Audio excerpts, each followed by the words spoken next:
Hi, my name is Brad Stucky, and I'm a physical therapist at Premier Rehab. The case study that I did was a 55-year-old woman who presented to my clinic post-surgery lumbar fusion from T9 to sacrum. My name is Judy Bryan. I'm 55 years old. I live in Texas. I have had scoliosis since I was a child. I never wanted surgery. I was afraid of surgery. I did everything I could to avoid surgery, which included physical therapy in the past and medication. But as I got progressively worse with neuropathies and pain, I became concerned that as this progressed, as I got older, I would be pretty much dysfunctional. And so I did seek out surgeons, and one said that he completely would never do that kind of surgery and to use injections, and that I would be able to control pain that way. I was not. And I was able, with blessing of a wonderful doctor in St. Louis who took my case and specializes in scoliosis, to give me hope. And I proceeded with surgery and then began the aftermath of recovery. Surgery was performed in September, and she presented to my clinic 2.5 months later, still having considerable pain. She had to perform the initial evaluation actually in standing because she could not tolerate sitting. Sitting is a problem for a back patient, and I was certainly having those problems. So much pain with sitting. So I felt discouraged but glad I had started something, because I realized then that I didn't know how to make progress, and I needed help. And I felt like the evaluation was a good starting point, a good marker, but boy, I had a long way to go. We got her in the pool, and from there we really saw the first day she struggled. She had low endurance, but we were able to progress very quickly. So she really saw great benefit from the pool, from the warmth of the pool. That's one of the things all the patients really enjoy about the pool is the warmth, and that they're able to perform these exercises pain-free, which is such a great benefit to them. And so we're able to re-educate the muscles without the pain inhibition, kind of preventing movement or muscle guarding or anything like that. There's an immediate feeling of awe when you walk in that pool, and that you can't get anywhere else. So all this other swimming therapy, the temperature of the water was such a significant issue that's why I couldn't really just go swimming like in a gym or somewhere. The water therapy was, we started at such a low level that, again, it was slightly discouraging to think that is where I'm coming from, but that's where I needed to be. That low level was plenty.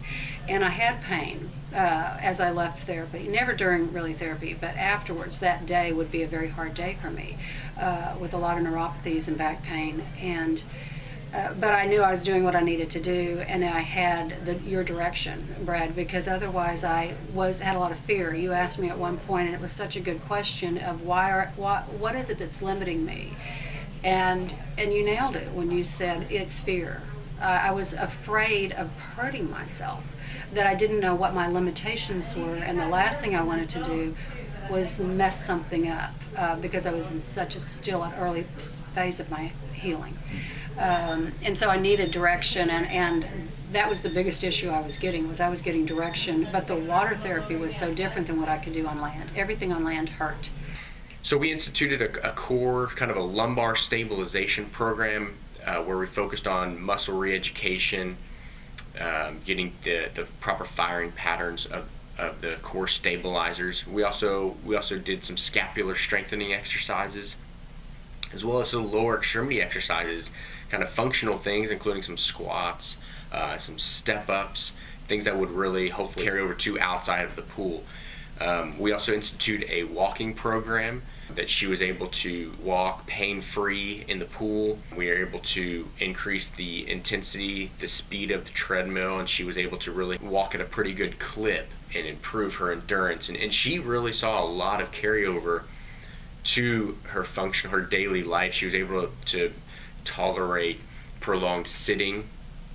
As we progressed through, she was able to tolerate driving again. She was able to actually go outside, and we institute kind of a walking program for her outside, easing into that she tolerated and was able to progress with. I just do so much more now. I know I still have I have a lot of limitations. from my physician has given me those. But I find myself doing things without even thinking about it now that I didn't do before, which is very exciting. And I still use the grabber and everything because I really want to maintain my posture on things, and I don't bend, lift, twist, and squat because I'm not yet relieved to do that. But yes, I can do so much more now than I could, and I do it with the memory of your instruction. I have the bands and things that I work out with at home that y'all gave me, and again, working with mirrors and things to make sure I'm doing it right. So I really have come a long way. It feels good.